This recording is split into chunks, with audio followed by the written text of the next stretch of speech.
My name's Elise, and from as far back as I can remember, I've lived in the shadow of my older brother, Alex.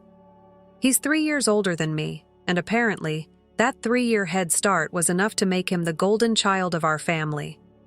I can still picture those early days, sitting alone at the kitchen table, struggling with my homework while Mom and Dad shuttled Alex off to one of his endless activities.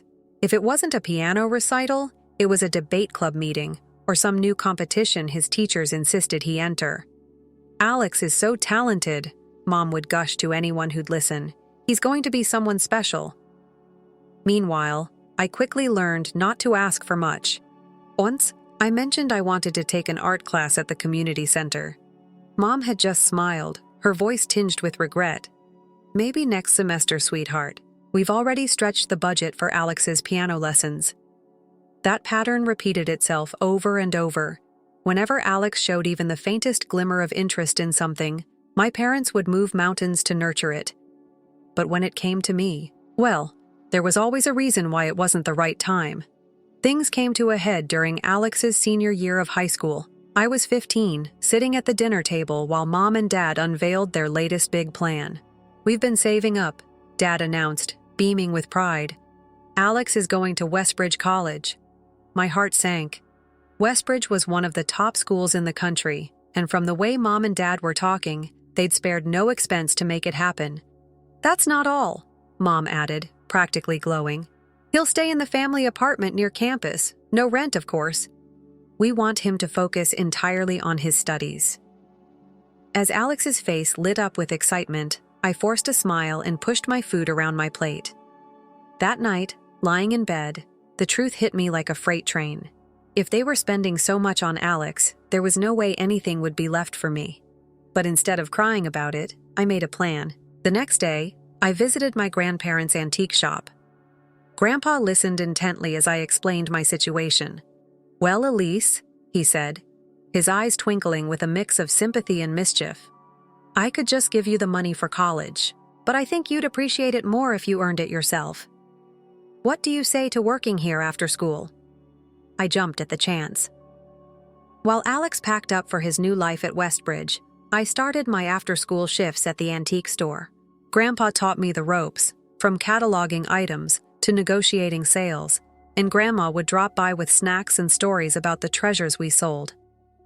For the first time in my life, I felt capable, like I was building something for myself. My parents' reaction, however, was telling. When I mentioned my new job and my plan to save for college, they didn't congratulate me. They just looked relieved, as if I'd solved a problem for them. I worked at the antique shop for 3 years, saving every penny I could. By the time I graduated high school, I had enough to cover tuition at the local state college. There wasn't much fanfare, just a quiet dinner at home. But I didn't mind. I was proud of what I'd accomplished.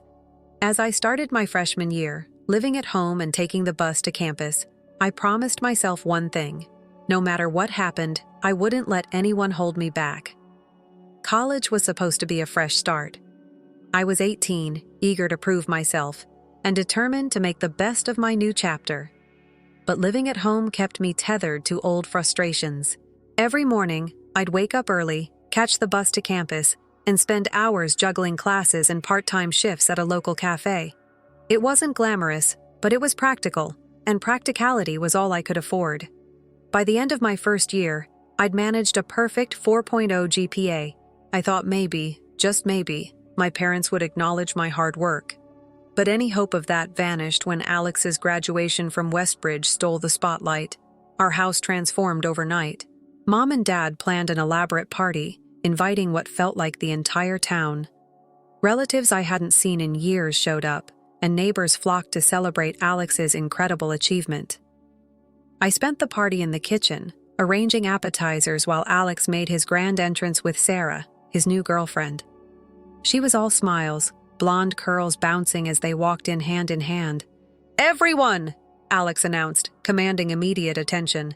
"Sarah and I have some exciting news. We're engaged." The room erupted with cheers. Mom burst into tears, hugging Alex like he'd just cured cancer. "Oh, my baby boy," she sobbed. "I'm so proud of you." Meanwhile, I stayed behind the counter, stacking mini quiches and feeling invisible. Not a single person noticed my report card, the one sitting in plain sight on the kitchen counter, showing my straight A's. The next year was all about wedding preparations. Mom and Dad threw themselves into planning the perfect day, sparing no expense. The venue, the flowers, the catering, everything was top tier. I didn't dare ask how they were affording it. While they obsessed over seating charts and cake flavors, I kept my head down. By then, I was in my third year of college, maintaining my GPA and working extra shifts to save for the future. When the wedding day finally arrived, it was exactly what you'd expect: extravagant, emotional, and completely centered on Alex. I stood in the background, wearing a bridesmaid dress I'd paid for myself, watching Mom and Dad beam with pride as they danced with the happy couple. After Alex and Sarah moved to Connecticut to take over her family's business, I thought maybe things would calm down. But of course, the spotlight stayed firmly on them. A few months later, I approached my parents with an idea. "Mom, Dad," I began one evening, trying to sound casual. "I've been thinking about moving into Alex's old apartment. It's close to campus, and it'd give me more independence." They exchanged glances, and I could see the hesitation in their eyes. "Well," Mom said finally, "you can move in, but you'll need to pay rent. We still have the wedding loan to pay off." "Rent?" I asked, stunned. "Alex lived there for free. Why do I have to pay?" Dad shifted in his seat, avoiding eye contact. "That was different," he mumbled. "We weren't as financially stretched back then." I wanted to argue, wanted to remind them of all the sacrifices I'd made, but I bit my tongue. "Fine," I said quietly. "How much?" "Half the normal rate," Mom offered, as if she were doing me a favor. I agreed, packed my things, and moved into the tiny apartment. It wasn't much, but it was mine. Or so I thought. The apartment still had traces of Alex everywhere: water rings on the coffee table, holes in the walls from his posters. I scrubbed and cleaned, turning it into a space that felt like my own. Between classes, studying, and work, I barely had time to breathe, but I managed. By the time I started my final year of college, I was running on sheer determination. Graduation day arrived faster than I expected. Unlike Alex's grand celebration, mine was marked by a quiet dinner at home with my grandparents. "Emma?" Grandpa said warmly, reaching across the table to squeeze my hand. "We're so proud of you. Graduating with highest honors while working part-time. That's no small feat." Before I could respond, Mom's phone buzzed. Her face lit up as she read the message. "Oh, speaking of achievements," she interrupted, "Alex just texted. He says their business is expanding into 2 new locations." I set down my fork, my appetite gone. Once again, Alex had hijacked the moment. But instead of getting upset, I reminded myself of one thing. I was building a life on my own terms, and no one could take that away from me. Graduating college was supposed to feel like crossing some magical finish line. You know, that moment where everything finally falls into place. But for me, it just felt like the starting line to a whole new set of challenges.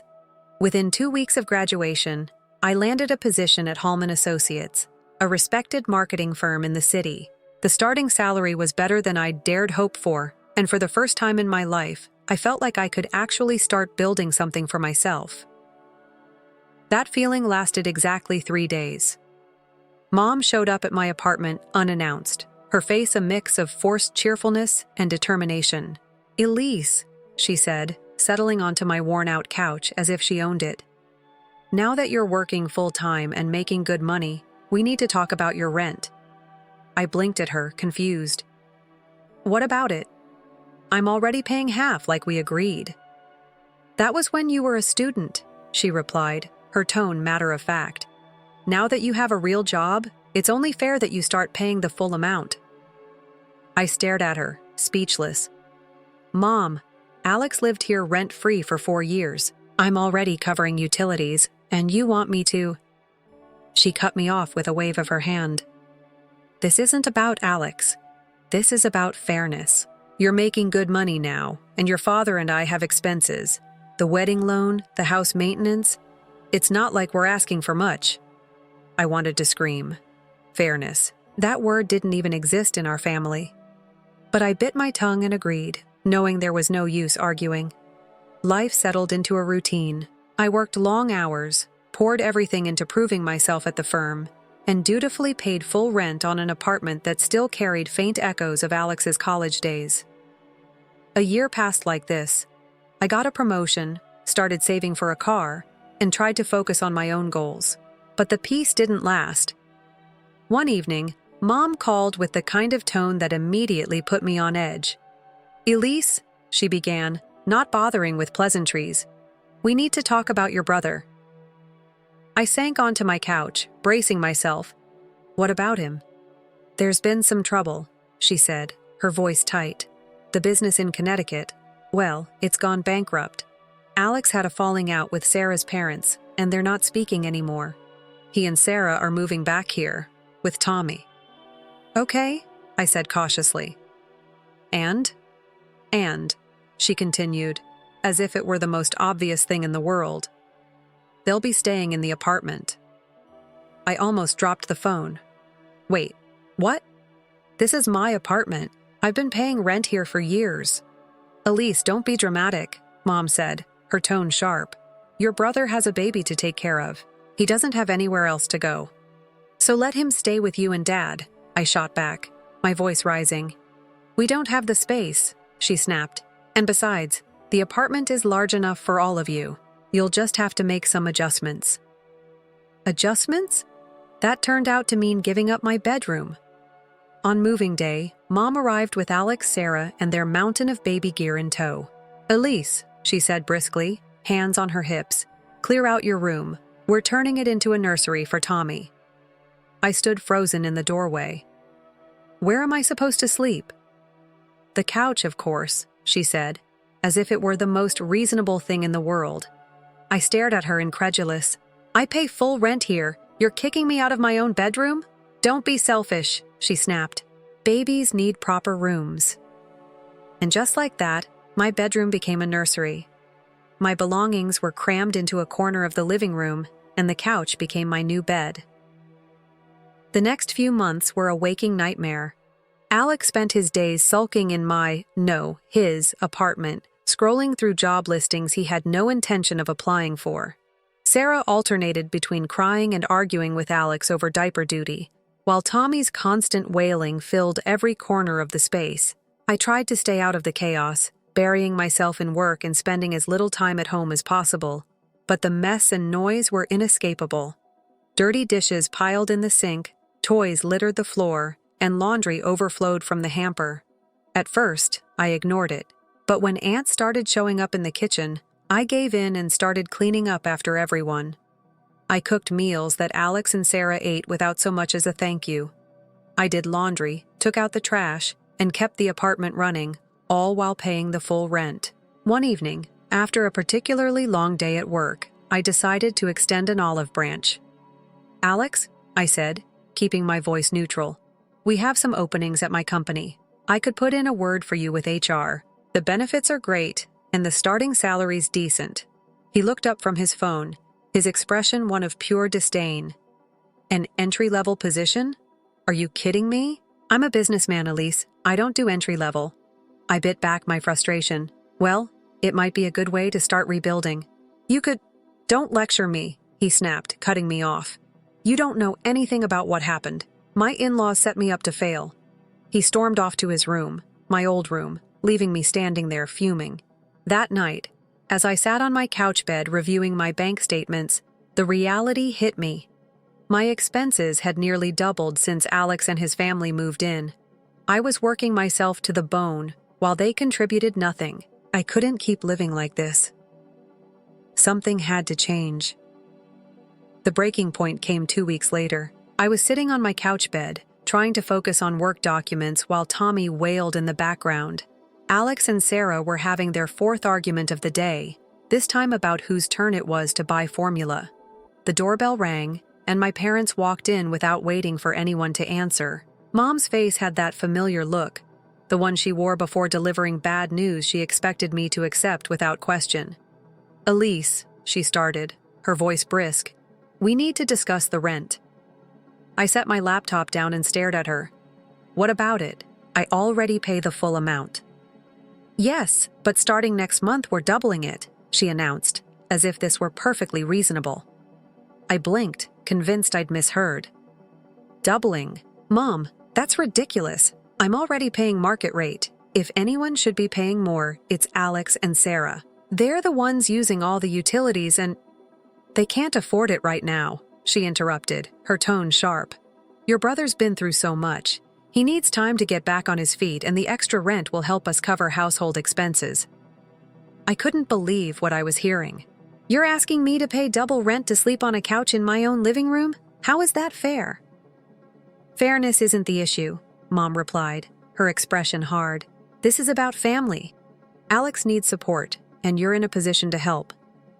You have a good job, Elise. Be grateful for that.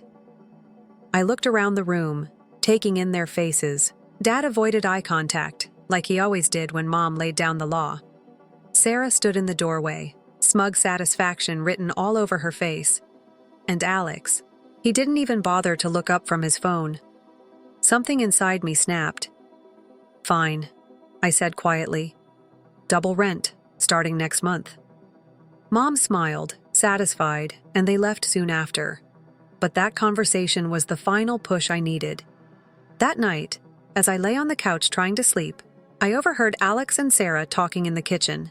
They were whispering, but not carefully enough. Can you believe it? Sarah giggled. Your mom told me they're going to give us half of Elise's rent money every month. Of course they are, Alex replied smugly. They know we need help. Elise makes plenty of money. She can afford it. This is perfect. I lay there gripping my blanket so tightly my knuckles turned white. All this time I'd thought my parents were just being unfair.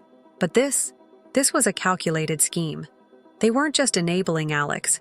They were using me to bankroll his laziness. Enough was enough. I opened my laptop and pulled up the apartment listings I'd bookmarked weeks ago. One stood out. A modern one-bedroom in a quiet building, closer to my office than this place. The rent was exactly what I was paying now. I called the number immediately, keeping my voice low. Hi, I'm interested in the apartment on Willow Street. Is it still available? Great. Can I come see it tomorrow? The next day, I toured the apartment. It was perfect. Clean, quiet, and best of all, free of my family. I signed the lease on the spot, paid the deposit, and set a move-in date for the end of the month. For the next few weeks, I kept my plans to myself. I worked extra hours, quietly packed my essentials, and made arrangements to buy new furniture for my future home. The night before moving day, I waited until everyone was asleep before dragging my suitcases into the living room. I left behind the old furniture. It wasn't worth the hassle, and took only what I needed. The next morning, I wheeled my suitcases to the door. Alex was at the kitchen table, scrolling through job listings like he had no intention of applying. Going somewhere? He asked, barely looking up. Business trip, I lied smoothly. Big project, in our Cincinnati office. He just grunted, uninterested. I moved into my new apartment that evening. Sitting on the floor of my empty living room, eating takeout straight from the container, I felt a sense of peace I hadn't experienced in years. For the first time, I had a space that was entirely mine. No crying baby, no entitled siblings, no guilt-tripping parents. Just quiet. The next month, right on schedule, Mom called. Elise, she snapped, skipping any greeting. Your rent payment is late. We agreed on double, remember? I couldn't help but laugh. Actually, Mom, I know about your little plan to give half my rent money to Alex and Sarah. Were you ever planning to tell me? That's none of your business, she said sharply. Your brother needs… No, I cut her off. What Alex needs is to grow up. I've moved out. The apartment is all yours now. Good luck, she sputtered, trying to regain control. You can't do this. We need that money. Well, I said, smiling to myself, I guess Alex will have to start paying rent. Can't wait to see how that works out. I hung up and blocked her number. Settling into my new apartment was like finally exhaling after holding my breath for years. It wasn't fancy. a modest one-bedroom with second-hand furniture I'd picked out myself. But it was mine. No one could kick me out of the bedroom I paid for. No one would use my money to fund their laziness. The first night there, I sat on the couch, an actual couch, not a bed, eating a bowl of mac and cheese while scrolling through my phone. The silence was almost surreal. No wailing baby, no arguing couple, no guilt-tripping phone calls. Just me, my food, and my thoughts. For the first time, I felt like I had control over my life. The next few weeks passed in a blissful routine. I walked to work every morning, spent my days focused on projects I cared about, and came home to a quiet, clean apartment. My meals stayed in the fridge until I ate them. My laundry stayed folded where I left it. The freedom was intoxicating. I didn't tell anyone where I'd moved. Not my parents, not Alex, not Sarah. The only people who knew were my grandparents. Grandpa called a few days after I moved in, his voice warm and kind. "Elise," he said, "your grandma and I just want you to know how proud we are of you. You've worked so hard, and you deserve every bit of this new chapter." "Thanks, Grandpa," I replied, swallowing the lump in my throat. "That means a lot." "We know things haven't been easy with your parents," he added carefully. "But you did the right thing, standing up for yourself. Don't ever doubt that." I didn't. Not for a second. My parents, on the other hand, were not so understanding. A week after I moved out, Mom left a voicemail. "Elise," she began, her tone clipped. "I don't know what you're thinking, running off like this. We had an arrangement. Your brother and his family are counting on you. Call me back immediately." I didn't. When Mom realized she couldn't guilt me into coming back, her tone shifted. The next voicemail was syrupy sweet, full of fake concern. "Elise, sweetie," she cooed. "I'm worried about you. Living alone can be so isolating. Don't you want to come home? We can work something out. Go back to the old rent amount. Doesn't that sound fair?" I deleted the message without responding. My grandparents kept me updated on the situation, though I never asked. Apparently, Alex and Sarah were still living in the apartment rent-free, while my parents scrambled to cover the utilities and other expenses. "They're digging themselves into a hole," Grandpa told me one evening. "Your dad even mentioned taking out another loan." I sighed, shaking my head. "It's not my problem anymore, Grandpa. They made their choices. And you made yours," he replied firmly. "Don't let them drag you back into their mess." I didn't. Instead, I threw myself into my work. The promotion I'd earned before moving out had given me more responsibility, and I loved the challenge. My team noticed how much I was thriving, and a few months later, I got another raise. I kept that news to myself. My newfound independence gave me the confidence to start pursuing goals I'd put off for years. I enrolled in evening classes to work toward my MBA, and finally bought a car, a used but reliable sedan I'd saved up for on my own. Every milestone felt like a victory, not because anyone else acknowledged it, but because I knew how hard I'd worked to get there. One afternoon, while grocery shopping, I ran into Sarah's cousin. She recognized me instantly and struck up a conversation. "Elise!" she exclaimed. "Wow! It's been ages! How are things?" "Good," I said cautiously, unsure where this was going. "I heard about Alex and Sarah moving back in with your parents," she continued, lowering her voice. "It must be so chaotic with the baby and everything." I just smiled politely. Yeah, it was a lot. "Oh, and guess what?" she added, leaning in like she was sharing a juicy secret. "They're expecting another baby." My stomach tightened, but I kept my expression neutral. "That's great news," I said simply, and excused myself as soon as I could. That night, as I sat in my quiet apartment, I thought about how my parents were probably already figuring out how to pay for another nursery. It was the kind of drama that used to consume me. But now? It felt distant, like a story happening to someone else. For the first time in my life, I wasn't the one cleaning up after everyone else's messes. I wasn't the one making sacrifices so others could have an easier life. I was finally putting myself first, and it felt amazing. 6 months after I moved out, my life finally felt like it was mine. For so long, I'd been stuck in the role of the reliable one, the fixer, the second choice. But now? Now I was living for me. Work was going better than ever. The combination of my new promotion and the MBA classes had opened up opportunities I hadn't even dreamed of before. My boss started involving me in higher-level projects, and my ideas were actually being heard, recognized, valued. It felt surreal. For years, I'd worked so hard with barely a nod of acknowledgement, especially from my own family. But here, in this new chapter of my life, I finally saw the fruits of my labor. My apartment became my sanctuary.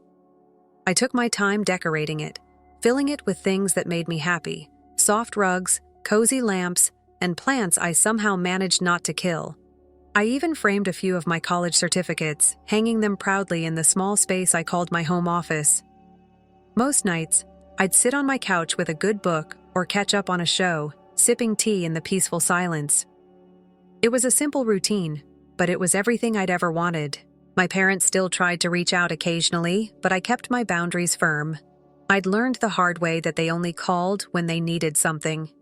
Grandpa, on the other hand, called often, but his conversations were different. He never asked for anything, just wanted to check in, to hear about my latest classes or projects. "You sound happy, Elise," he said during one of our calls. "It's good to hear your voice like this." "I am happy, Grandpa," I replied, smiling even though he couldn't see me. For the first time in ever, really. "You earned it," he said, his tone filled with pride. "Don't let anyone make you feel otherwise." I didn't. But the peace wasn't entirely uninterrupted. About a month later, Mom managed to reach me using a new number. I almost didn't answer, but curiosity got the better of me. "Elise," she began, skipping pleasantries, "we need to talk about your brother." I sighed, already bracing myself. What now? "Alex and Sarah are really struggling," she said, her voice laced with that familiar guilt-tripping edge. "They haven't been able to find steady work, and with the new baby on the way, things are tight." "And?" I asked, keeping my tone flat. "And," she continued, as if it were the most obvious thing in the world, "we thought you might be able to help out. Just a small loan to get them through this rough patch." I couldn't help but laugh. "Mom, I don't think you realize how much you've asked of me over the years. I've done enough." "Elise, they're family," she pressed, her voice sharpening. "Family?" I shot back, my patience finally snapping. "Is that what you call it when you put all the responsibility on me while letting Alex coast through life? When you funneled my rent money into his pocket and forced me to sleep on a couch in my own home? If that's family, I want no part of it." Her silence was deafening. "I'm done, Mom," I said, my voice steady. "Alex's problems are not my responsibility. If you want to keep enabling him, that's your choice. But don't expect me to clean up the mess anymore." I hung up and blocked the number. That night, as I sat in my apartment, I felt a wave of emotions: relief, sadness, and, above all, pride. For so long, I'd carried the weight of my family's expectations. Letting go of that burden was hard, but it was necessary. My grandparents kept me updated on Alex and Sarah's situation, though I didn't ask. As expected, they continued to rely on my parents for everything: rent, utilities, baby supplies. My parents were stretched thin, but they didn't seem willing to change the dynamic. And honestly, that was fine by me. It wasn't my problem anymore. Over the next year, my life flourished. I finished my MBA, earned another promotion, and even started traveling for work. I visited cities I'd only seen in movies, soaking in the experiences I'd never thought I'd have. Sometimes I'd think about my family, about the years I spent chasing their approval, the sacrifices I made, and the ways they let me down. It wasn't anger I felt anymore, though. It was clarity. I'd learned an important lesson through it all. Family isn't about obligation or guilt. It's about respect, support, and mutual care. And if someone, even family, can't give you that, it's okay to walk away. The other day, I ran into an old acquaintance who'd been at Alex's wedding. They asked how he was doing, and I simply smiled. "He's figuring things out," I said, and left it at that. Because while my brother's life might still be a mess, mine was finally something I could be proud of. And for the first time, I wasn't living in anyone's shadow. I was living for me. Story 2. My affluent parents labeled me a burden, refused to cover my college expenses, and left me years later. Instead of trying to profit from my achievement, I filed a $3 million lawsuit against them and permanently terminated ties. Hello, everyone. Prior to starting today's video, I need your assistance. One of the greatest ways you can help us out is to subscribe, since we've observed the channel is losing some of its popularity. It's simple, free, and helps us continue to provide you with amazing content. Your assistance is much appreciated. Together, let's continue to build this channel. Many thanks. Let's begin the video now. My name is Josh, and I currently operate a profitable business at the age of 27. Life is good. However, I see how dysfunctional my childhood was when I reflect about it. Stephen and Diane, my parents, were the epitome of self-centeredness. They enjoyed more than simply their jobs. They had an obsession with them. My father was a devoted business advisor, always doing math and closing deals. Additionally, my mother operated a series of upscale stores, and the terms luxury and exclusive dominated her entire psyche. They seemed to have had all they needed. Here's the problem, though. They had no desire to have children. They didn't include me in their strategy. Their family's push to get married and start a family was the only reason I was born. They instantly regretted giving in and having me. They made no effort to conceal it. Do you know how many opportunities I missed because I had to be a mother? Was something Mom would remark. Or I would already be in charge of the West Coast fashion industry if I didn't have to deal with you. Dad was worse. He would glance at me and go, "Years have been lost because of you. We would have been so much further along if you hadn't been born." Yes, they did say such things directly to my face. It seemed like constant pain to grow up in that house. Their companies kept them busy all the time. In other words, I was essentially left to fend for myself if I needed homework assistance. They would dismiss me. "Consult your instructor," Mom would say, hardly raising her eyes from her computer, as well as Dad. He would grumble that he didn't have time for my little issues since he was busy establishing an empire. I would observe other children at school being picked up by their parents, who would inquire about their day or offer encouragement at special occasions. My folks, however, don't give a damn. They never attended a science fair, school play, or parent-teacher conference. It was total indifference, not only negligence, and they only gave me criticism when they actually listened to me. They never acknowledged the fact that I received consecutive A's in school. Rather, they would make fun of my interest in computers. With that, what sort of job are you going to get? At a mall, Mom would scowl while repairing laptops. "You're not cut out for the real world," Dad would chuckle. "You will never succeed." However, their treatment of me was the worst. As if I were the cause of their lack of achievement. They pretended that my presence had destroyed their lives. Whenever they got into a battle over business, it always came back to me. Mom would yell that I would have grown by now if I didn't need to waste time on Josh. And Dad would answer, "He wastes our resources. We ought to have followed the plan. No children." When you're a child, you don't really comprehend the problem. However, you sense it. I recall asking myself, why do they hate me so much? I blamed myself for it for years. That people may adore me if I were brighter, more athletic, or less strange. However, that did not occur. Around the age of 16 was the pivotal moment. My dad's younger sister, Aunt Laura, came to see us. She was one of the few relatives who could see behind my parents' flawless exterior. We had a great relationship. And I simply sobbed and told her everything one day. How I was treated by my parents, how they never helped me, how they held me responsible for their failures. Laura wasn't shocked. She really said something to me that really put things into perspective. "Your parents never wanted a child," she added. "Josh, only because of the constant pressure from their family did they have you. They have always been angry with you. It was a little painful to hear that. However, it also clarified things. I was not the target of their malice. They were the focus.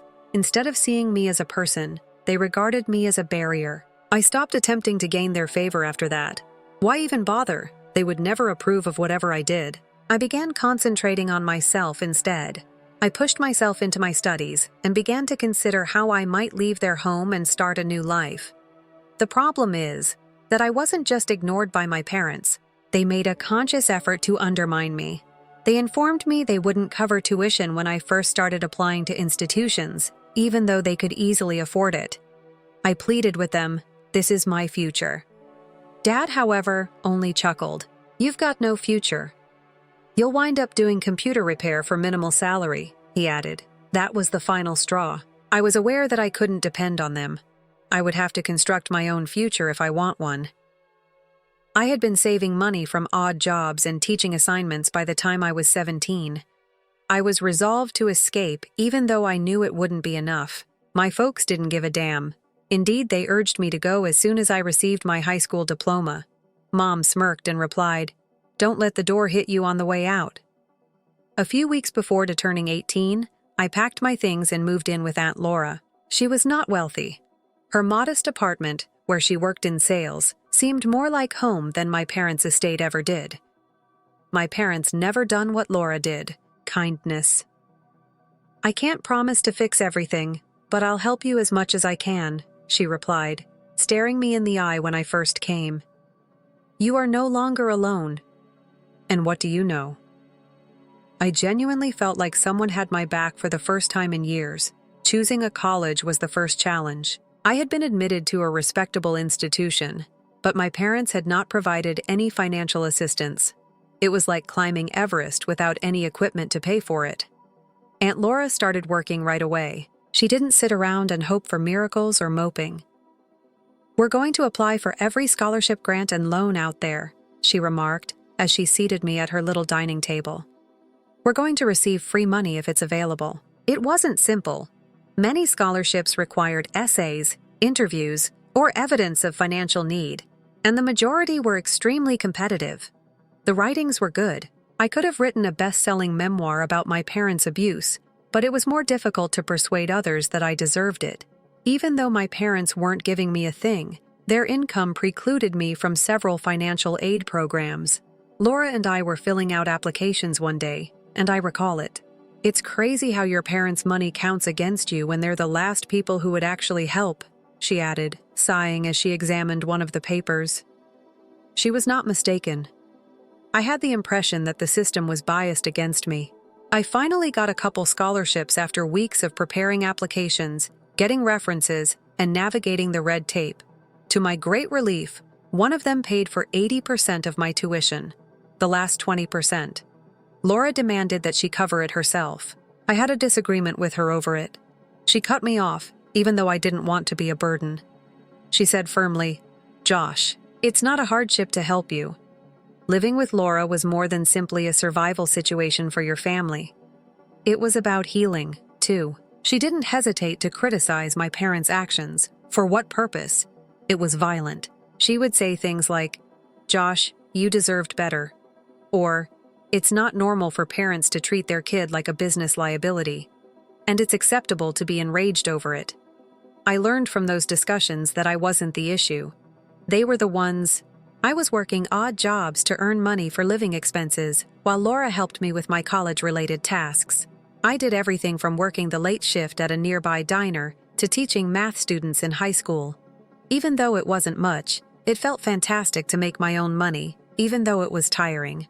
I eventually began college and moved into the residence halls. A tiny room with flaking paint and a roommate who slept like a chainsaw was all that was glamorous. I didn't care, though. All that mattered was that I was finally free of my parents' shadow. I had trouble adjusting at first. College was overwhelming, and I often felt like I was falling behind when other students joined groups or went to parties. To make ends meet, I was doing part-time jobs. However, I gradually discovered my groove. I started making acquaintances, cultivated ties with my lecturers, and concentrated on my studies. Alex, a fellow computer science major who enjoyed coding and awful science fiction films as much as I did, was one of my first buddies. After late-night programming sessions and oily takeout, we became close, and Alex finally introduced me to his friends. These were not only classmates. They were more motivated, aspirational, and encouraging than I had ever encountered. We began generating project ideas over time, and one of those eventually evolved into the software business we currently operate. However, it was only a side gig at the time, a means of honing our craft and perhaps earning some additional money. We had no idea it would grow into anything significant. In the meantime, I had no contact with my parents, which was perfectly acceptable to me. They did not make a call. They showed little interest in what I was doing, and they didn't check in. I only learned about them via Laura, who would sometimes bring up their family rumors or social media postings.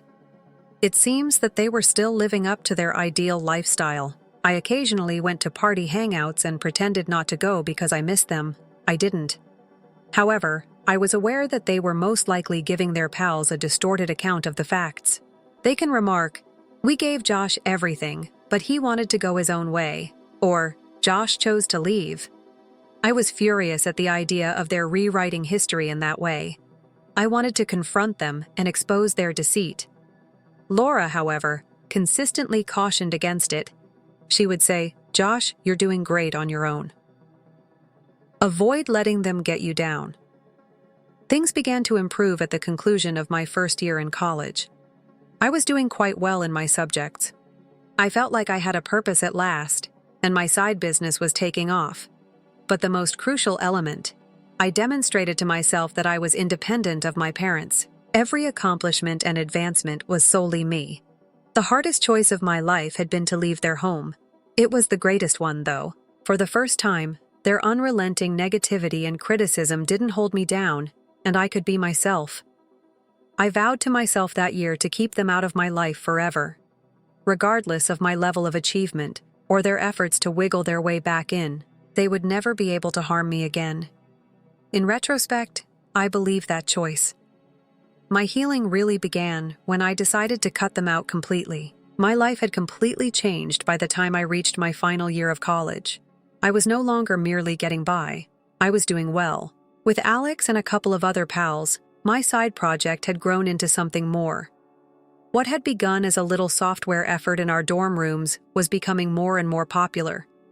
Businesses were taking notice of us, and we were receiving emails from clients looking to pay for our services. It seemed unreal. I recall the day we got our first significant customer. We were packed into Alex's little flat, surrounded by cans of Red Bull and empty pizza boxes. The mid-sized logistics firm that sent the email requested a customized solution to streamline their operations. The agreement? $50,000. For a minute, we all simply sat there and gazed at the television. Then Alex yelled, "We're doing this!" and leaped to his feet. The pivotal moment was the transaction. After formally registering our business, we were managing several clients in a matter of months. Naturally, things weren't always easy. It was draining to juggle part-time work and education with the company's increasing expectations. There were times when I was so high on excitement and coffee that I hardly slept. However, I felt as though I was creating something significant for the first time in my life. Something I owned. To be honest, I was relieved that I didn't hear from my parents at this period. Every now and again, Laura brought them up casually. For example, when they hosted a lavish gala or gave a sizable gift to a nearby charity in exchange for media attention. However, except than that, they had little influence on my life. Graduation followed. Not only was I graduating, the valedictorian was me. I had been dreaming about that moment for years. I felt validated for everything I had gone through as I stood on that platform, spoke, and looked out at the audience. Laura was in the first row, and I made sure of it. She was beaming from ear to ear and virtually jumping in her chair. Seeing her proud made the occasion even more special because she had supported me through everything. Guess who, nevertheless, chose to ruin the celebration? Yes, Diane and Stephen. They didn't get in touch with me first, didn't inquire as to whether I wanted them there. They simply arrived. I saw them socializing with other parents as if they were a part of the festivities outside the auditorium. I took a moment to take in what I was witnessing. They were all decked out. Dad in a suit that most likely cost more than my tuition, and Mom wearing one of her fancy gowns. I pretended not to see them as I went right by them on my way inside.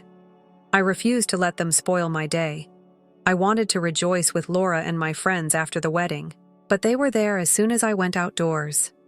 Mom was beaming and beckoned me over as if we were best friends. "There you are, Josh, sweetheart." I wasn't even trying to disguise how annoyed I was. "Why are you here?" I inquired.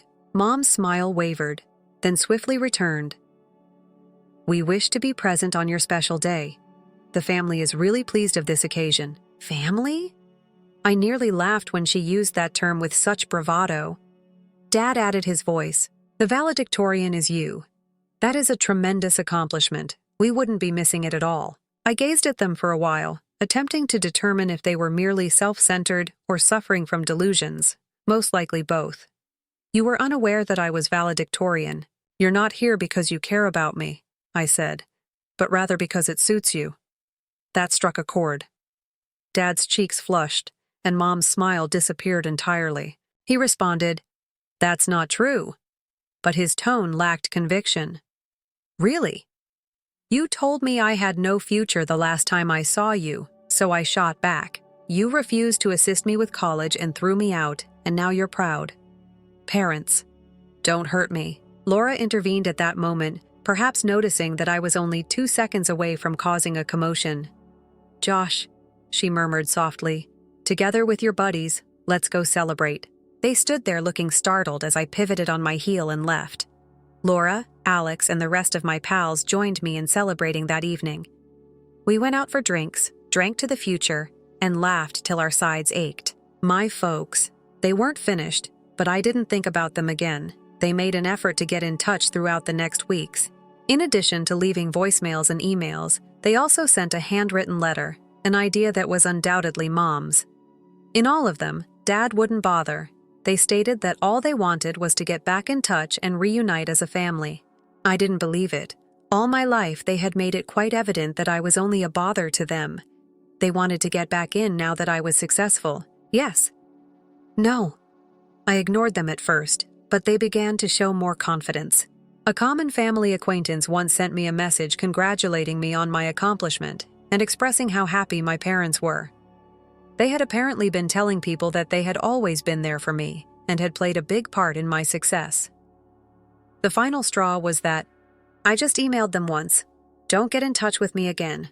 I'm finished." I made sure they were totally cut off after that. No emails, no phone calls. They have no prospect of getting involved in my life. In retrospect, that was one of the most significant times in my life. I came to see that success is more than just accomplishments. It all depends on the people you choose to spend time with. My true family consisted of my friends, my aunt, and the group I formed with Alex, Diane, Anne, and Steve. They were just random people who just so happened to have my DNA. I believed that I was at last independent of my parents. I relocated to a different city after graduating. I opened my business with my partners and began working on expanding it. At last, everything in life was coming together. Laura and I continued to be close. My business was growing, and my friends became like family. Naturally, though, Stephen and Diane were unable to remain in my life for very long. It began with an arbitrary phone call. Since I didn't have the number stored on my phone, I nearly didn't answer, but I felt compelled to call Josh. Diane's voice, brimming with phony warmth, said, "It's your mother." Her tone immediately reminded me of every manipulative conversation we'd ever had, even though I hadn't heard from her in over a year. "What are you looking for?" I asked bluntly. "We have heard about your company." "You seem to be doing very well," she said. I allowed her to go on, even though I could sense where this was going. With a tone reminiscent of her attempts to sell an idea she knew would fail, she said, "Your father and I have been thinking. We want to put money into your business. There is so much we could contribute. Financial support, guidance, and connections. We all have the ideal chance here." I couldn't contain my laughter. "You must be joking with me," I said. She answered in a defensive tone, "No, we're serious. Since you have demonstrated your abilities, we believe it is time to move past the past and work as a family. We have always believed in your ability. For me, it was it.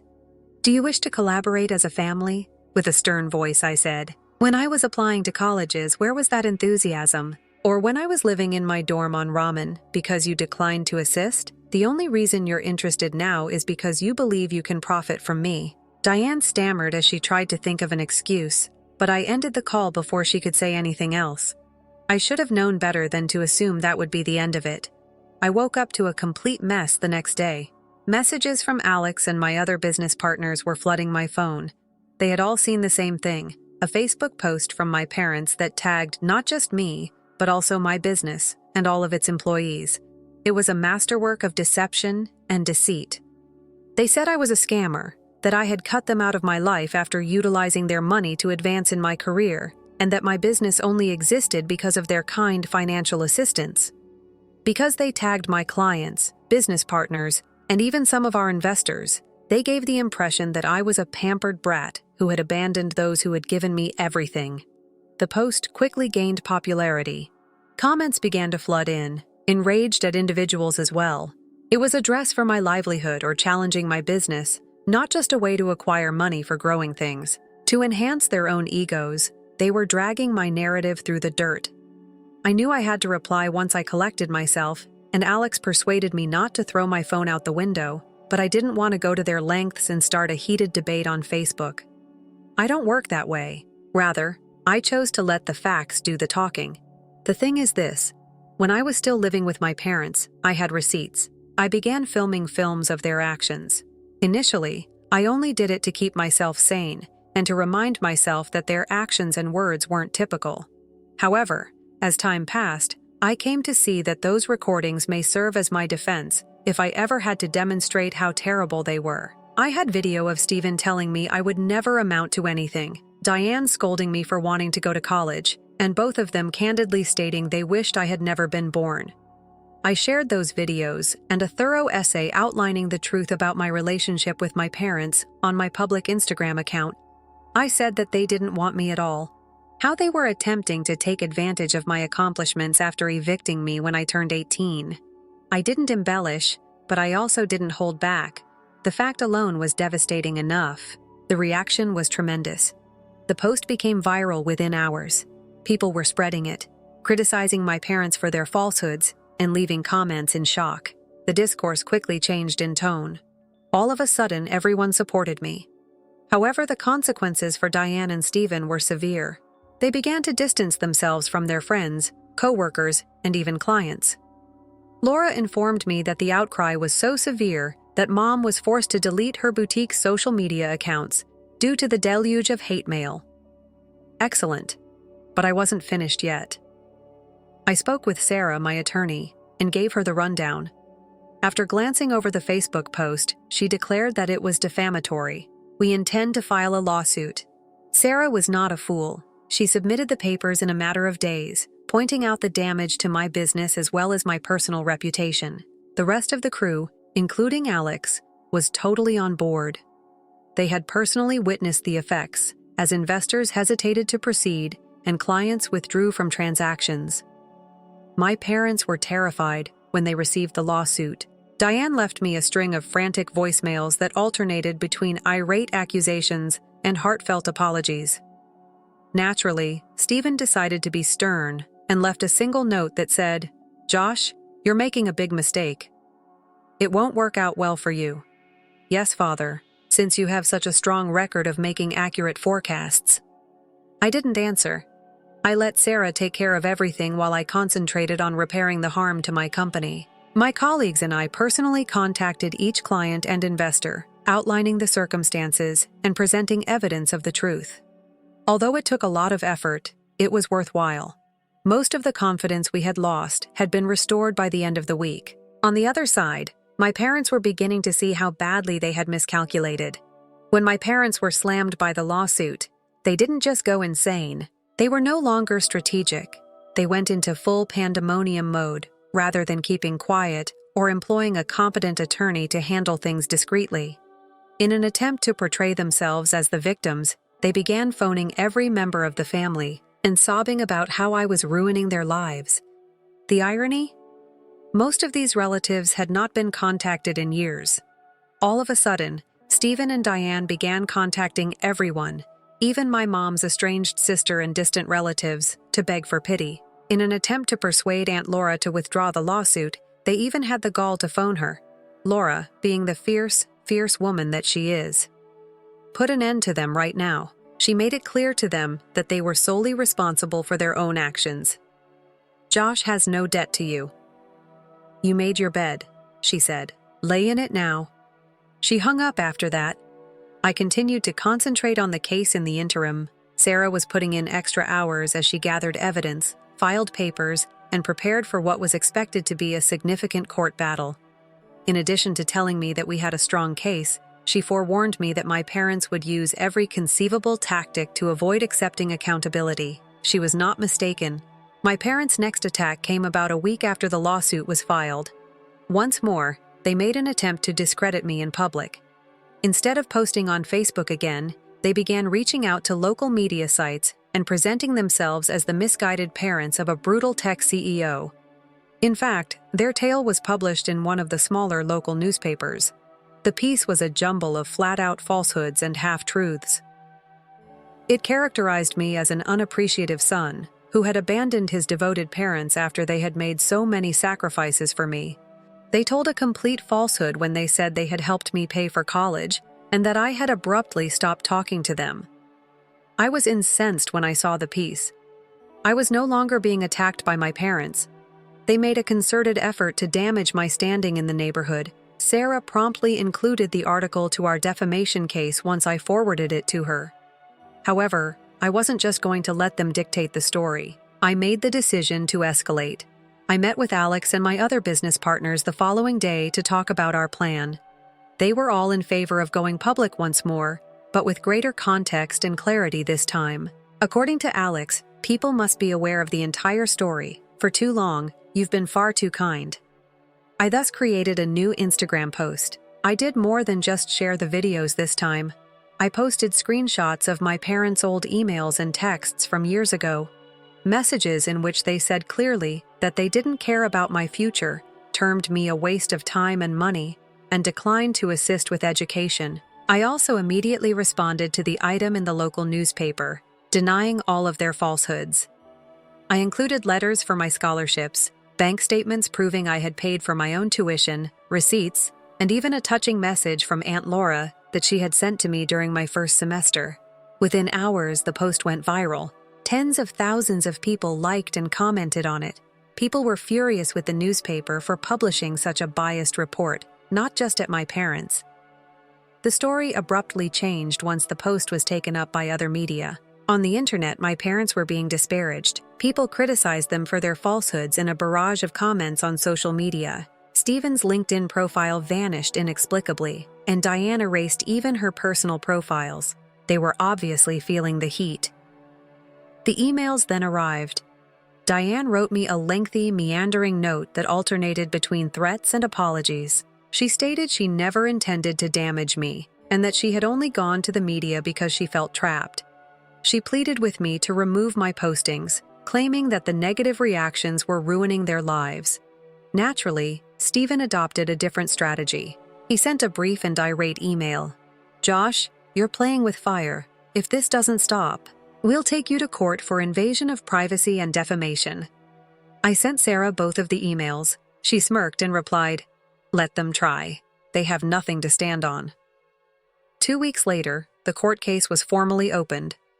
Even though my parents had at last engaged legal counsel, it was obvious that they were unprepared for the situation. In the courtroom, Sarah was a shark, dissecting their lawyers' weekly arguments. Our proof was incriminating. The Facebook post, the emails, the texts, and the videos all clearly depicted my parents' true selves. By the end of the first hearing, even their attorney appeared ashamed. Diane attempted to address the judge directly at one point, saying I was exaggerating and that she had been misinterpreted. The judge cut her off right away. "Personal statements are not appropriate at this time," he stated. "Let your attorney speak for you." It was magnificent. My parents were eager to reach a settlement by the time the mediation period arrived. They were losing money while attempting to defend the lawsuit, and they realized they couldn't prevail in court. Their attorney came up to Sarah with a proposal. If I consented to dismiss the lawsuit and take down my posts, they would pay $500,000 in damages. Sarah told me, and I laughed. "No way," I answered. "That's not even close to the devastation they've caused." Sarah returned with a counter-proposal. $3 million, no compromises, no negotiating. They would make the entire payment, issue a public apology, and permanently leave my life. Alternatively, we go to trial. They argued back and forth for a few days before giving in. It seemed unbelievable on the day the deal was finalized. I sat in Sarah's office across from her, looking at the last documents. In exchange for a public apology, Stephen and Diane had promised to pay the whole $3 million. The nicest part was that they were legally prohibited from ever getting in touch with me again. I paused for a while when Sarah gave me the pen to sign the documents. This moment was so much more important than the money, not because I had any reservations. It had to do with defending myself, demonstrating that I was no longer under their influence. It was finished after I signed. No second chances, no appeals. They had permanently left my life. Their public apology fulfilled all of my expectations. It was awkward, coerced, and very degrading for them. Their admission of their deception, manipulation, and the damage they had caused to me and my company was prominently displayed on their social media sites for everyone to see. Their posts received harsh criticism in the comments section. They were criticized for being bad parents, phony benefactors, and generally bad people. After a few days, Diane disabled comments, but the damage had already been done. They had lost their social group. No amount of spin could restore their ruined reputations. They had lost their influence, their contacts, and their reputation. Regarding the $3 million, it was well spent. A sizable portion went directly into my company, enabling us to grow more quickly than we had anticipated. In addition, I saw to Aunt Laura's needs. I took her on the trip of her dreams and gave her money to cover her mortgage.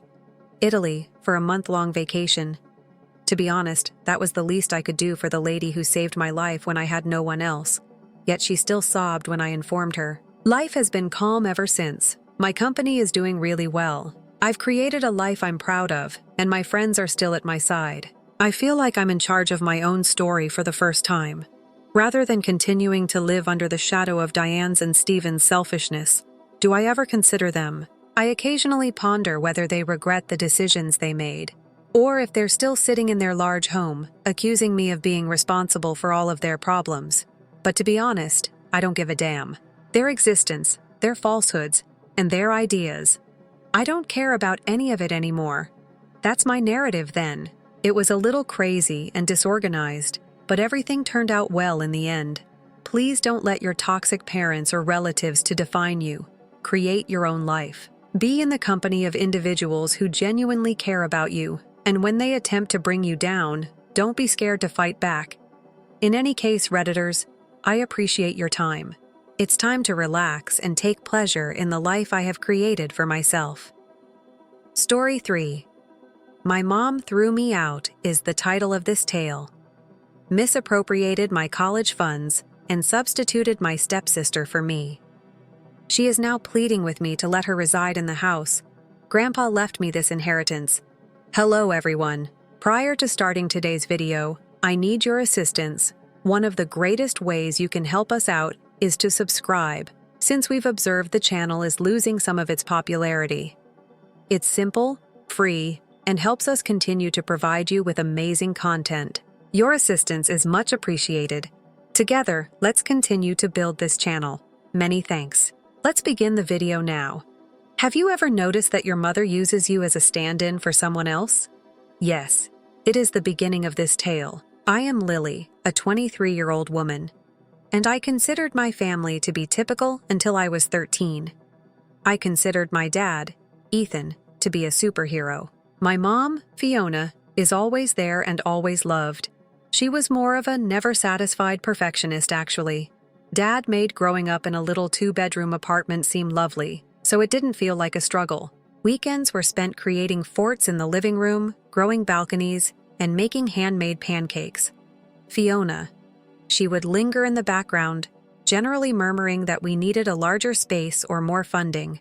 I didn't understand how little Fiona cared about our lives until my dad became ill. My dad attempted to brush it off when the doctor mentioned pancreatic cancer. He would say, "I'll be all right, kiddo."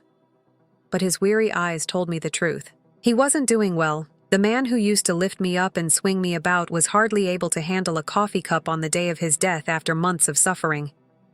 Fiona collapsed. That's what she wanted everyone to believe anyhow. At home she checked out, but she sobbed a lot in public. I suppose I made her think of him too much. She ceased communicating with me. She stayed mostly confined to her room until it was absolutely essential.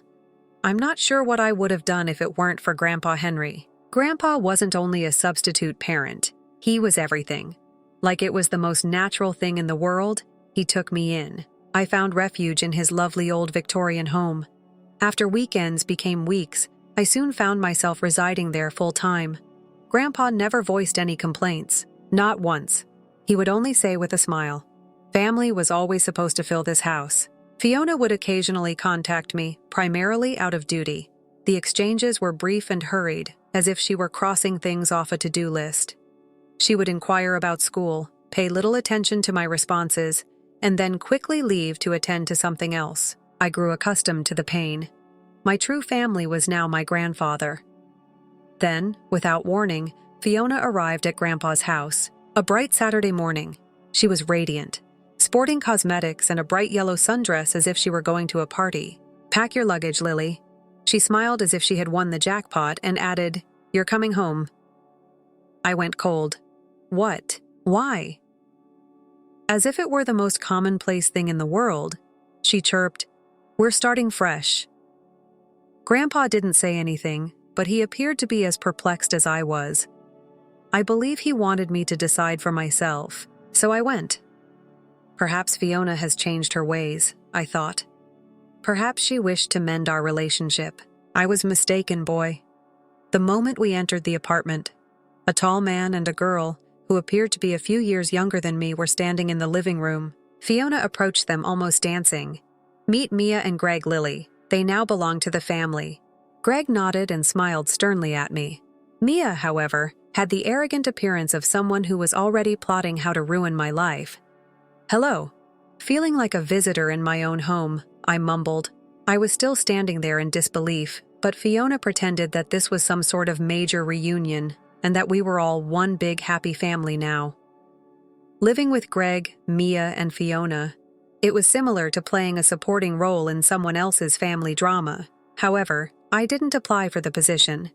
It was obvious as soon as I arrived that this was no longer my home. The meaning of one big happy family was quickly understood. On the couch, Greg took Dad's place. Greg simply nodded in agreement with Fiona's requests as she pretended that Mia was the center of the universe. "First, let's talk about the room scenario. I've left my former room. Within hours of my return, Mia had taken control. Fiona made no attempt to coax me into it. She just presented it on a silver platter to Mia. Mia requires privacy. When I objected, she said, "You're older. In the guest room you can get by," as though the conversation had ended there. The small guest room, a glorified closet, was where I was pushed. I hardly had room for a desk and a bed, not to mention clothing or books.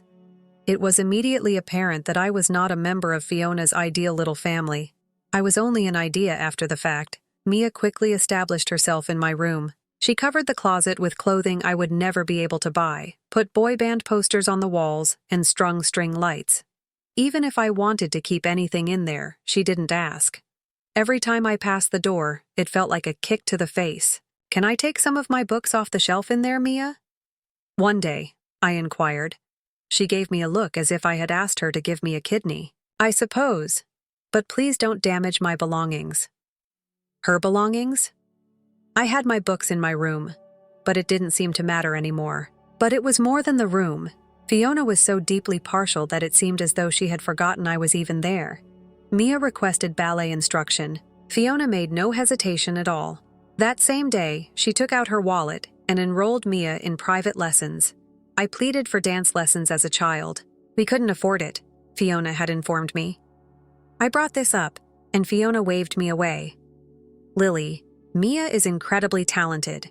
This is something she deserves, not to mention the telephone." My phone was an outdated, barely functional hand-me-down. Mia, meanwhile, grumbled that her phone was operating too slowly.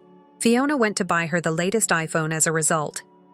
My phone is literally breaking. Mom, you'll get one night when it's needed, I said. Without even raising her eyes from her laptop, Fiona responded. The material things weren't the worst, though. The attention was the cause. Fiona acted like Mia was her only child. Every time I tried to talk to her, Mia would interrupt with some minor crisis, and Fiona would drop everything to help her. Mom, can we talk about my college plans? I asked one evening while she was cooking. Before she could answer, Mia waltzed into the kitchen. Mom, I can't figure out this math homework, she whined, holding up a worksheet. Fiona immediately turned to her.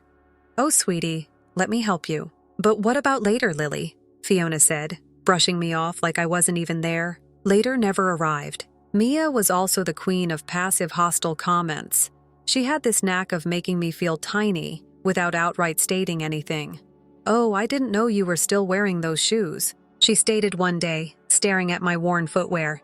They're like vintage or something, right? Or my personal fave. Oh, I thought you didn't care about having good stuff. That's like your mood. I tried to keep out of the way as much as possible. I spent most of my time in the little guest room or in the library, but even when I wasn't around, Mia found ways to make me feel uncomfortable. She'd leave her stuff all over the house, shoes in the hallway, textbooks on the sofa, hair ties in the bathroom, and then blame me when Fiona questioned about the mess. Lily, can you tidy up after yourself? Fiona stated one night, holding out a pink hairbrush.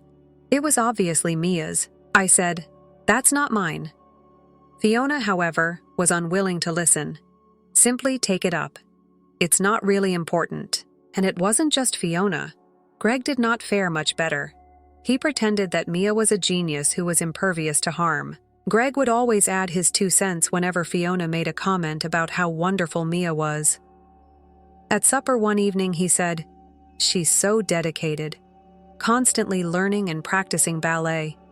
Mia laughed as if she wasn't listening to all that was said. In the meantime, I sat quietly eating my spaghetti and pondered whether they even realized I was at the table.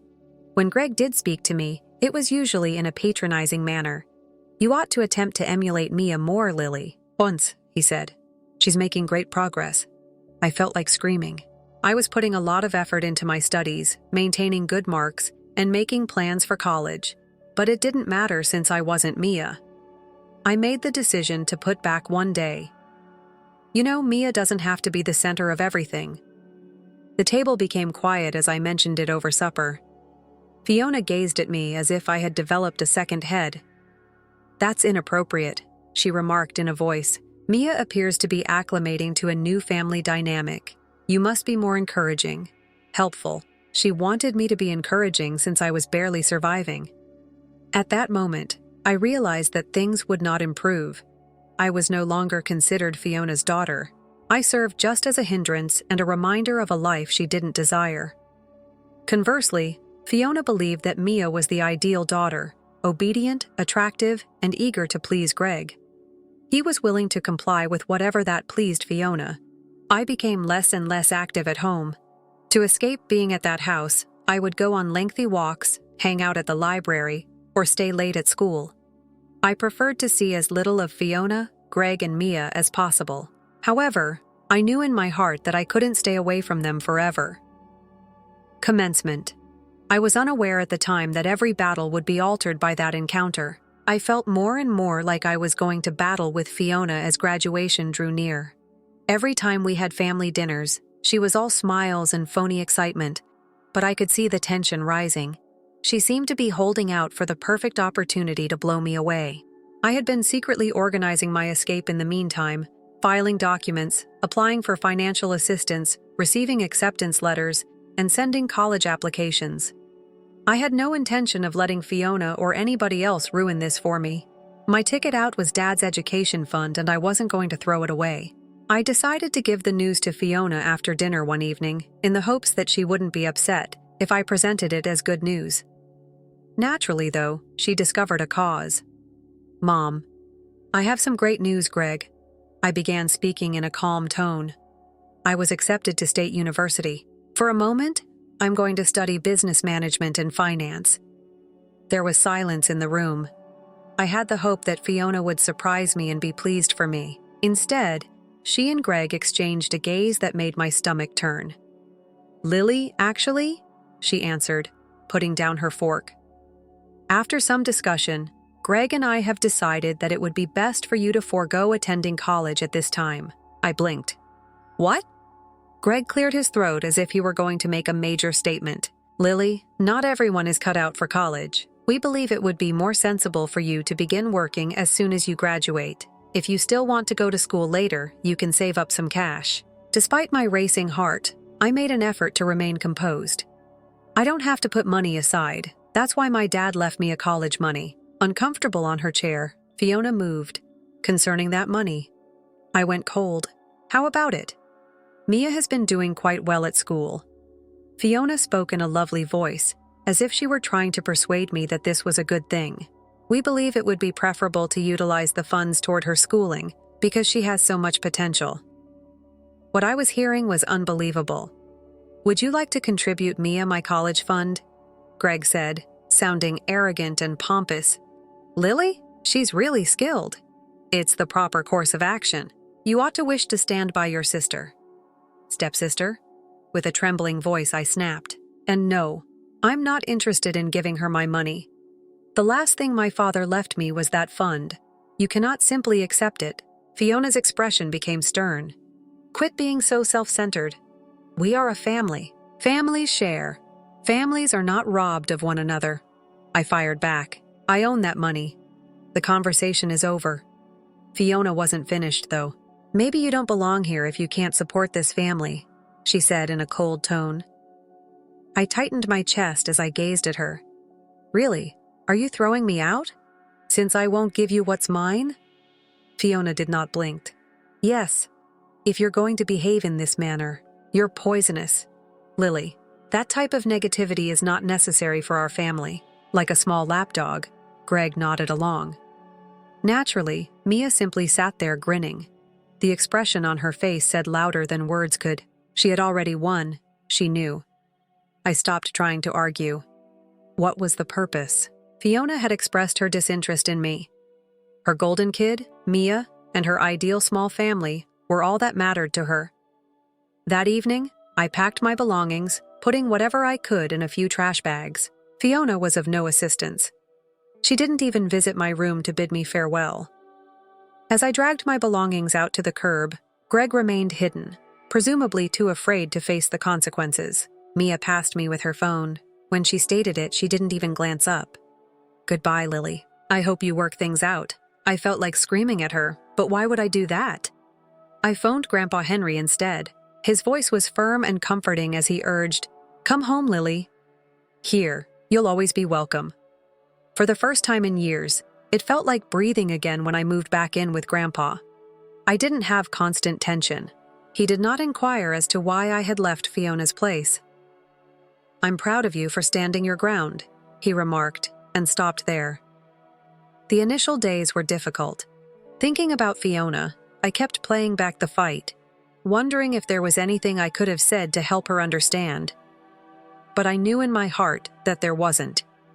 Fiona had no desire to comprehend me. She had decided to choose Mia over me, and I couldn't have altered that with whatever I said.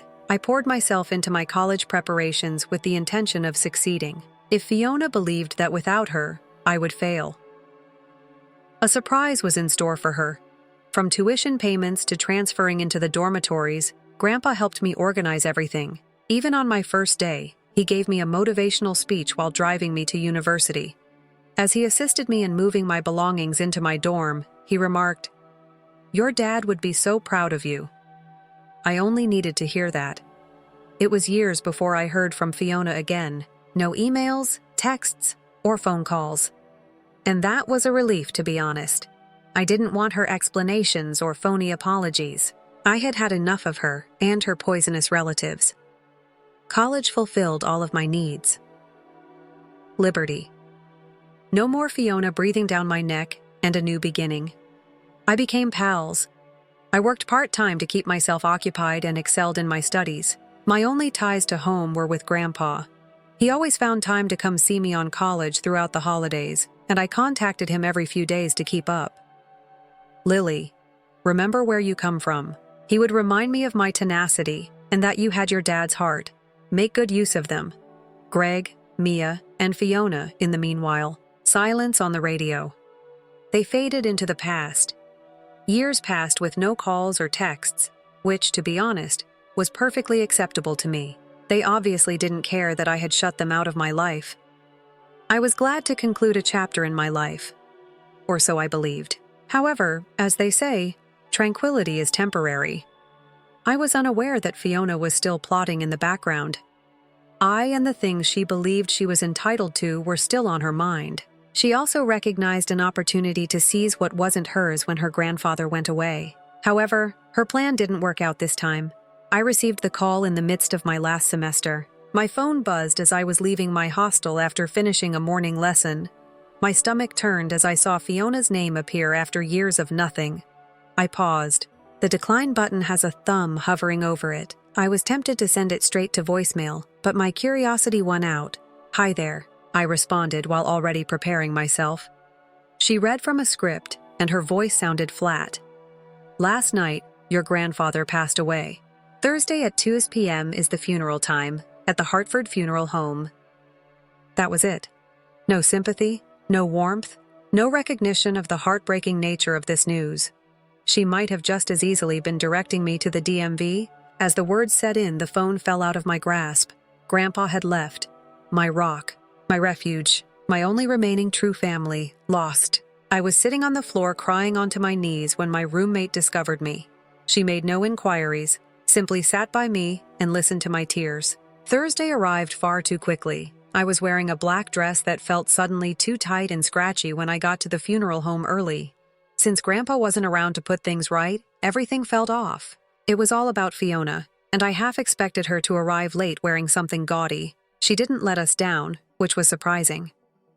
Around the middle of the service, Fiona entered via the open rear doors. Mia and Greg dressed as though they were trying out for a fashion display at a funeral. Fiona wore a sleek black dress, veil, and cap that matched. Greg seemed as though he had just walked out of a men's magazine, while Mia was dressed in a fashionable outfit. They didn't even recognize me, let alone sit with me.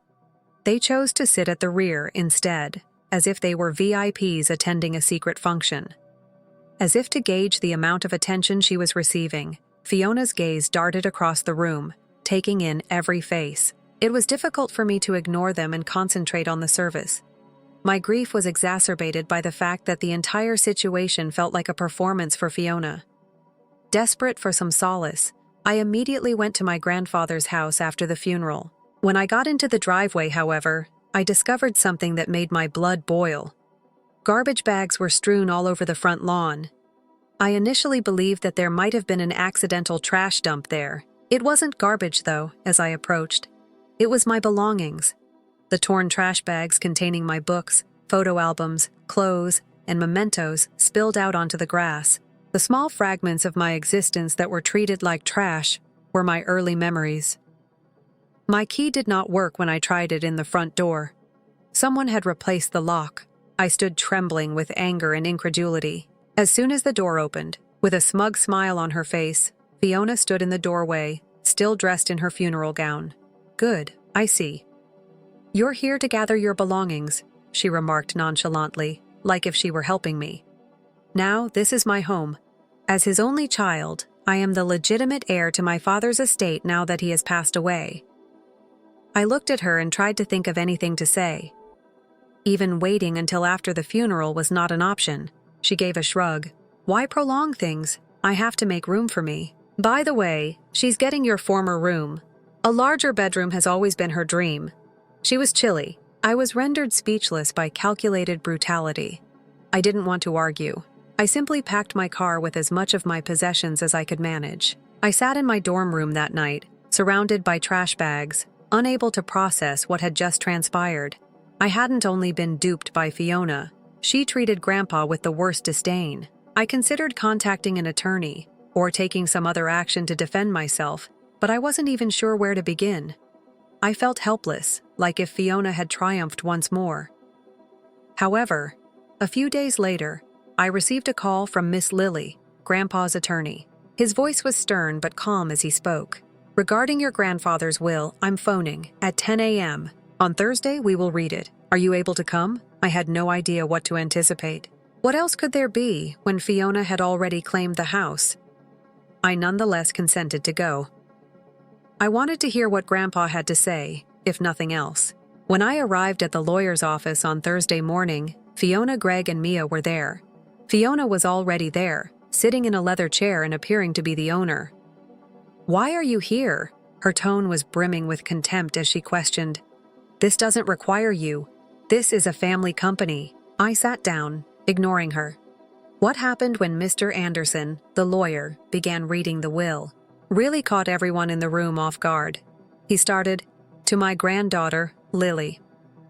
I leave behind the farms in Maple Valley, the lake cabin, my home at 1542 Oak Street, and all of my savings." There was silence in the room. Greg appeared to have eaten a lemon, and Fiona's smug smirk froze. "What?" Fiona screamed and grabbed the document out of Mr. Anderson's grasp. "That isn't feasible. His daughter is me." Calmly, Mr. Anderson took out the paper. "Mrs. Waters, the will is explicit. Lily was left everything by Mr. Henry." Fiona spluttered, her cheeks turning crimson red. "This is deception. She played tricks on him. I'll argue this." Mr. Anderson responded, unconcerned, "You can try. However, the will is unchangeable. Any challenge would be unsuccessful and expensive." Fake tears filled Fiona's eyes as she turned to face me. "Lily, my dear, please. To move into the house, we had to sell our flat. We have nowhere to go." I gazed at her, recalling every betrayal, every hurtful utterance, and every instance in which she had favored Mia above me. "It seems like an issue with you," I said, getting to my feet. "I was booted out once by you. I won't save you right now." I felt lighter than I had in years when I left that office. Grandpa's legacy was secure under my care, and Fiona's rule was finished. It felt strange to leave the lawyer's office with Grandpa's will. I kept hoping that someone would intervene, tell me that everything was an error, or that Fiona would come along and take it all. However, nobody did. Officially, it was. I owned the house, the lake cottage, the farm, the Maple Valley acreage, and Grandpa's savings. Following their brief outburst, Fiona, Greg, and Mia had rushed away. After Mr. Anderson assured them that the will was unchangeable, I assumed they would give up, but I obviously misjudged Fiona's entitlement. I went directly to the house the next day. My home. My chest tightened at the sight of it again, considering all of the times I spent there with my grandfather. However, their car was parked in front of me as I turned into the driveway. I murmured, "You must be fooling me." Fiona was indeed still present. She had settled into my house as if nothing had changed. I made no attempt to knock. I entered immediately. When I spotted them seated in the living room, my heart began to race. As if she owned the room, Fiona was drinking tea while relaxing on the couch. With her legs up on the coffee table, Mia was browsing through her phone as Greg was leafing through a magazine. "Why are you here?" With a stern voice, I said. Fiona looked up just a little. "This is my home," she remarked nonchalantly. "It's you who's encroaching." I held up the lawyer's documents. "It's actually my home. Remember how Grandpa left it to me?" She didn't even change her expression. "Will is making a mistake. I've begun the process of contesting it already." There was no comedy about it, yet I laughed. "Fiona, you can't argue with it. You've already heard from the lawyer that it's flawless." Greg frowned as he looked up at last. "Lily, we've already moved in. Where do you think we'll go? I have no problem with it." I fired back. "You lived in an apartment. Remember how you sold it?" "That's not what I told you to do." Fiona began to fake tears almost immediately. "Please, Lily, my dear, we are related. Grandpa would want that we remain together. Family." I raised an eyebrow and repeated. Her tears ceased as abruptly as they began. Her typical cold stare took its place. "We're not going anywhere," she stated firmly. I said, "Yes, you are. I'll call the cops for trespassing if you don't pack up and go by the end of the day."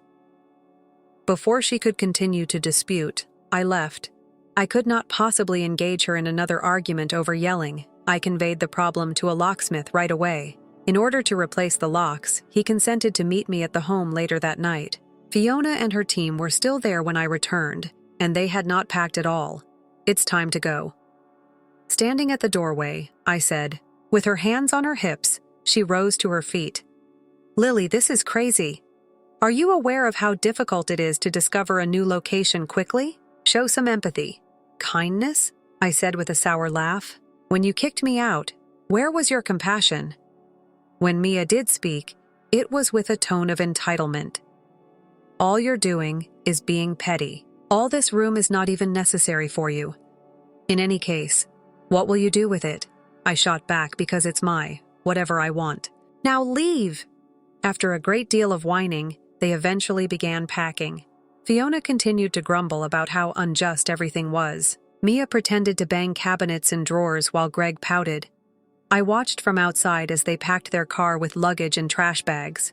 Like mine, it was uncannily pleasurable to see their possessions on the doorstep, just as they were wrapping up. Fiona gave me a final look. Her voice trembling with rage, she spat. "You're no daughter of mine. Your dad would be embarrassed by you." I steadied myself by taking a big breath. "No, Fiona. The fact that I finally advocated for myself would make my father pleased." I shut the door in her face as she opened her mouth to say anything else. The locksmith gave me the new keys after changing the locks. In the living room, I took a seat. The quiet was nearly overwhelming. Without Grandpa, the home felt empty. But I felt at ease for the first time in years. The days that followed were devoted to organizing and cleaning. Everywhere I looked, I saw small notes and reminders of my grandfather. A picture of him and his father from years ago. A book with his handwritten notes in the margins. The kitchen even has a container of his favorite tea. Even though it wasn't simple, I made the decision to go on in his honor. Thinking that the money would help me save for the future, I put the farmland and lake cabin up for rent. I wasn't yet prepared to make any significant decisions regarding the house. It was home for the moment. After that, Fiona made several attempts to reach me, but I didn't answer. I was aware that she wasn't expressing regret. All she wanted was something, most likely cash or lodging. However, I had had enough of her shenanigans. Grandpa's attorney, Mr. Anderson, wrote to me a few weeks later. A handwritten message from Grandpa, left just for me, was inside. "I'm leaving, Lily, if you're reading this. I know you'll be all right, but I'm sorry I couldn't stay longer. You are free to utilize the home, the cabin, and the acreage any way you see appropriate. Just swear to me that you will not remove the family pictures from the attic. Even the unpleasant memories are worth preserving. Lily, you have my admiration. It has always been. It will always remain. Grandfather. Henry." I held the letter for a long time while I sat there, tears streaming down my face. Fiona had tried to take everything from me. My home, my future, my sense of self. But in the end, Grandpa had given me the tools to fight back. This wasn't just a win for me. It was a win for everything he and Dad had worked so hard to build.